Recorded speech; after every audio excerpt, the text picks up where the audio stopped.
Hello student, all of you are welcome to our YouTube channel Gopal JCERT classes. Dear student, आज हम लोग JCERT class 7 math प्रश्नावली 1.1 का प्रश्न 5 से 11 तक सॉल्व करेंगे। तो आइए वीडियो शुरू करते हैं। वीडियो शुरू करने से पहले आप सभी विद्यार्थियों से मेरा रिक्वेस्ट है कि समझने में कहीं दिक्कत हो तो कमेंट करें और हर कमेंट का मैं रिप्लाई दूंगा। और इस चैनल पर पहली बार आए हैं तो चैनल को सब्सक्राइब करके बेल आइकन को प्रेस कर दीजिए। तो देखिए, गणित का कक्षा 7 प्रश्नावली 1.1 प्रश्न 5, किसी मायावी वर्ग में प्रत्येक पंक्ति, स्तंभ एवं विकर्ण की संख्याओं का योग समान होता है। बताएं निम्नलिखित में कौन सा वर्ग एक मायावी वर्ग है। वर्ग ए, वर्ग बी। हमें यहाँ पर बताना है कौन सा वर्ग मायावी है। मायावी वर्ग वही वर्ग होगा जिनका पंक्तियों का योग, स्तंभों का योग और विकर्णों का योग समान हो। मायावी वर्ग की जांच करने के लिए हमें प्रत्येक पंक्ति, स्तंभ और विकर्ण के योग की गणना करनी होगी और देखना होगा कि क्या सभी योग समान है। तो वर्ग ए, पहली पंक्ति का योग करते हैं। देखिए, वर्ग ए का पहला पंक्ति 5 + -1 + -4 इनका योग करेंगे। पहली पंक्ति का योग 5 + -1 + -4 इक्वल टू क्या हो जाएगा, 0। यहाँ पर मैं सीधा सीधा लिख दिया हूँ, आप लोग रफ कॉपी में इसको बनाकर देख सकते हैं। देखिए, प्लस में 5 है लेकिन यहाँ पर -1 और -4, -1 और -4 क्या हो गया, -5 और +5 तो क्या हो गया, 0 हो गया। दूसरी पंक्तियों का योग -5 + -2 + 7, तो यहाँ पर आप लोग देख सकते हैं -5 और -2, -7 और +7 दोनों जोड़ेंगे तो क्या हो जाएगा, 0 हो जाएगा। तीसरी पंक्तियों का योग, तीसरी पंक्ति में दिया हुआ है 0 + 3 + -3, 0 + 3, 3 हुआ, 3 + -3 0 हो गया। उसके बाद है पहली स्तंभों का योग। स्तंभ किसे बोला जाता है, इसको पंक्ति बोला जाता है इसे, और स्तंभ इसको बोला जाता है, ठीक है। तो पहले स्तंभ का योग, पहले स्तंभ का योग है 5 + -5 + 0 इक्वल टू 0।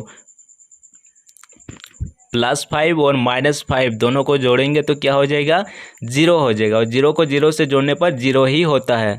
दूसरी स्तंभों का योग, दूसरी स्तंभ -1 + -2 + 3, -1 + -2, -3 हो गया, -3 और +3 इन दोनों को जोड़ने पर 0 हो गया।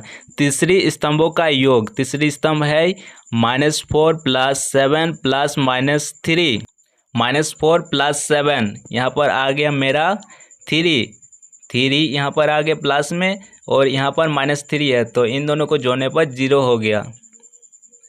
पहले विकर्ण का योग, विकर्ण देखिए कैसे होगा, इस तरह से जोड़ेंगे तो इसको विकर्ण बोला जाता है। पहले विकर्ण का योग 0 + -2 + -4, तो यहाँ पर हो गया -2 और -4 -6, अतः वर्ग ए मायावी वर्ग नहीं है क्योंकि इन सभी का योग 0 हुआ और विकर्ण का जब योग किए तो यहाँ पर -6 हो गया, यानी अलग हो गया। अब वर्ग बी देखते हैं। पहली पंक्तियों का योग, पहली पंक्तियों का योग है 1 + -10 + 0। यहाँ पर मेरा प्लस में 1 है और माइनस में 10 है, तो 10 में 1 घटाव करने पर क्या बच गया, यहाँ पर 9, -9। साइन उसी का होता है जो संख्या बड़ा होता है। दूसरी पंक्तियों का योग है, दूसरी पंक्तियों का योग है -4 + -3 + -2। यहाँ पर देखिए आप लोग, -4 और -3 जोग करेंगे तो -7, -7 में फिर -2 जोग करेंगे तो -9 हो गया। तीसरी पंक्तियों का योग -6 + 4, -6 और +4 यहाँ पर हो जाएगा -2, -2 के साथ -7 जोग करेंगे तो -9। ये पंक्तियों का योग हो गया। उसके बाद स्तंभों का योग करना है। पहले स्तंभों का योग 1 प्लस -4 प्लस -6 इक्वल टू -9। यहाँ पर 1 और यहाँ पर -4, यहाँ पर हो गया मेरा -3। -3 प्लस -6 इक्वल टू -9। दूसरी स्तंभों का योग -10 प्लस -3। यहाँ पर आप लोग देखिए -10 प्लस -3 -13 और +4, तो यहाँ पर मेरा -13। माइनस मतलब आप लोग इसको इस तरह से समझ सकते हैं कि आपको कहीं दुकान में 13 रुपया उधार है और आपके पास 4 रुपया पैसा है, तो आप उस दुकानदार को 4 रुपया पैसा देने के बाद भी उस दुकान में कितना उधार रह गया? 9 रुपया उधार रह गया, क्योंकि उधार ज़्यादा था और आपके पास पैसा कम था। तो दूसरी स्तंभों का योग इस तरह हो गया -9। अब तीसरी स्तंभों का योग 0 प्लस -2 प्लस -7। 0 प्लस -2 होता है, -2 के साथ प्लस -7 किए तो 2 रुपया उधार पहले से था और फिर 7 रुपया उधार आप ले लिए, तो 2 रुपया उधार और 7 रुपया उधार, कितना उधार हो गया? 9 रुपया उधार। उधार को किस में लिखेंगे? माइनस में लिखेंगे, तो यहाँ पर भी -9 हो गया। तो इस तरह से पंक्तियों का योग हो गया और स्तंभों का योग हो गया। अब विकर्ण का योग, विकर्ण का योग -6 प्लस -3 प्लस 0। यहाँ पर -6 प्लस -3, तो क्या हो जाएगा? -6 प्लस -3 प्लस 0 इक्वल टू -9। दूसरे विकर्ण का योग -7 प्लस -3, -7 प्लस -3 बराबर हो गया -10। -10 है और 1 रुपया पैसा है, तो 10 में 1 गया तो फिर भी उधार कितना रह गया? 9। तो यहाँ पर उधार को माइनस से लिखते हैं, -9 हो गया। दूसरे विकर्ण का योग बराबर -9, अतः वर्ग B एक मायावी वर्ग है, क्योंकि पंक्तियों का योग भी 9 और स्तंभों का योग भी 9 और विकर्णों का योग भी 9 हुआ, 9 नहीं -9, अतः B एक मायावी वर्ग है। उसके बाद देखते हैं प्रश्न वाले 1.1 का 6 नंबर प्रश्न। 6 नंबर प्रश्न है, निम्नलिखित संख्या रेखा पर पूर्णांकों के साथ कुछ बिंदु अंकित किए गए हैं।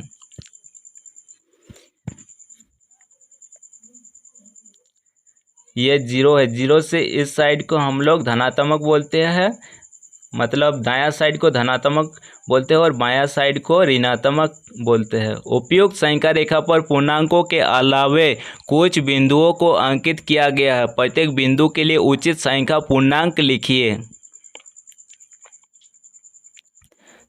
तो आप लोग देख सकते हैं यहाँ पर -14 है, यहाँ पर 12 है, तो दो घर यहाँ पर बढ़ गया, तो इसके बीच वाला क्या होगा? और एक हो जाएगा।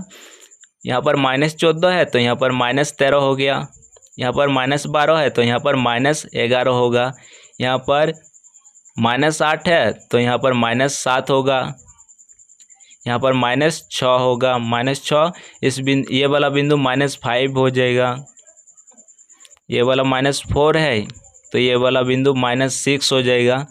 तो यहाँ पर हमें इसको इस तरह लिख सकते हैं -13 -11 -7 -5 -2 और ये वाला बिंदु क्या हो जाएगा? 0 से ये इकाई 2 भाग में है तो ये वाला हो जाएगा 1। उसके बाद ये वाला बिंदु दिया हुआ है, इसको 4 लिखेंगे। और उसके बाद 6 के बाद क्या आता है? 7, 8 के बाद 9 और 10 के बाद 11। अंकित बिंदुओं का पूर्णांक संख्याओं को आरोही क्रम में लिखिए। आरोही क्रम का अर्थ होता है छोटे संख्या से बढ़ते हुए क्रम में, तो माइनस में जो संख्या सबसे बड़ा होता है उसका वैल्यू उतना ही कम होता है। -13, उसके बाद -11, -7, -5, -2, 1, 4, 7, 9, 11। उसके बाद बी नंबर है, अंकित बिंदु का पूर्णांक संख्या लिखकर अवरोही क्रम में लिखिए। अवरोही क्रम का अर्थ होता है बड़े संख्या से छोटे संख्या को क्रम में लिखना। तो बड़ा संख्या यहाँ पर क्या है 11, उसके बाद 9, उसके बाद 7, उसके बाद 4, उसके बाद 1, -2, -5, -7, -11, -13। माइनस में जो संख्या छोटा होता है उसका वैल्यू ज़्यादा होता है।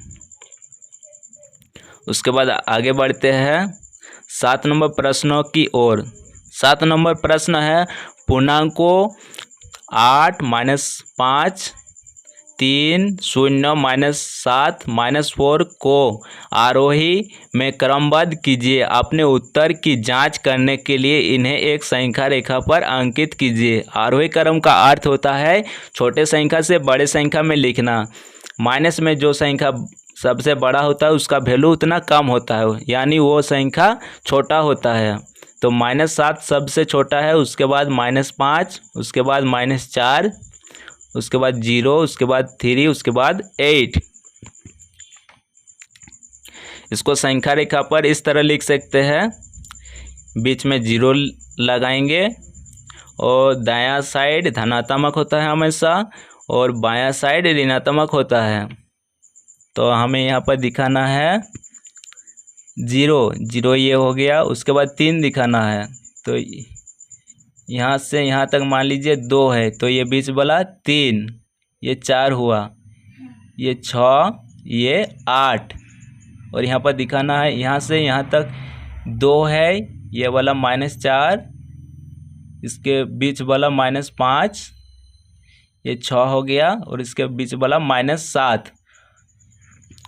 उसके बाद 8 नंबर प्रश्न की ओर बढ़ते हैं। 8 नंबर प्रश्न दिया गया है किसी प्रश्नोत्तरी में सही उत्तर के लिए धनात्मक अंक दिए जाते हैं, धनात्मक यानी प्लस, और गलत उत्तर के लिए ऋणात्मक अंक दिए जाते हैं, ऋणात्मक यानी माइनस। यदि जांच उत्तर चक्रों राउंड में जैकी द्वारा प्राप्त किए गए अंक क्रमशः 15, -5, -10, 25 और 20 थे, तो बताएं अंत में उसके अंकों का योग कितना था।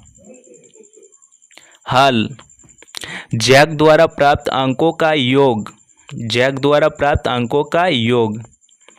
सबसे पहला अंक क्या था 15, यहाँ पर 15 लिखेंगे, प्लस -5 प्लस -10 प्लस 25 प्लस 20।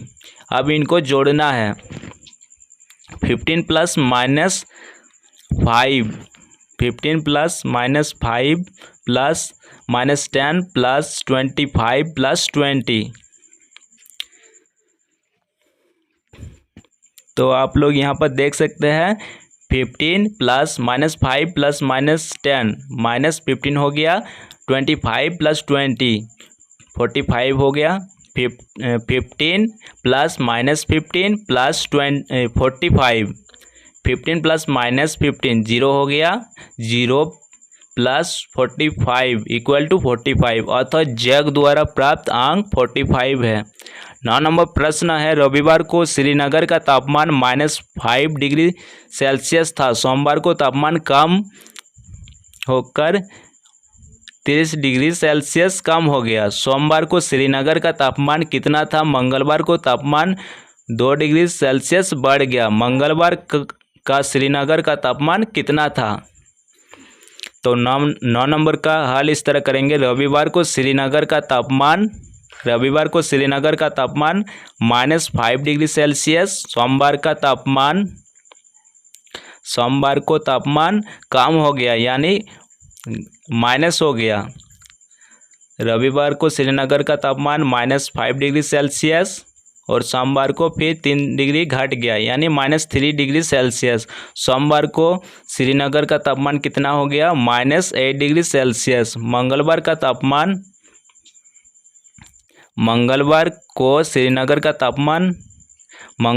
तापमान 2 डिग्री सेल्सियस बढ़ गया यानी -8 degree Celsius plus 2 degree Celsius -6 degree Celsius. मंगलवार का तापमान क्या हो गया? -6 डिग्री सेल्सियस। अर्थात मंगलवार को श्रीनगर का तापमान -6 डिग्री सेल्सियस था।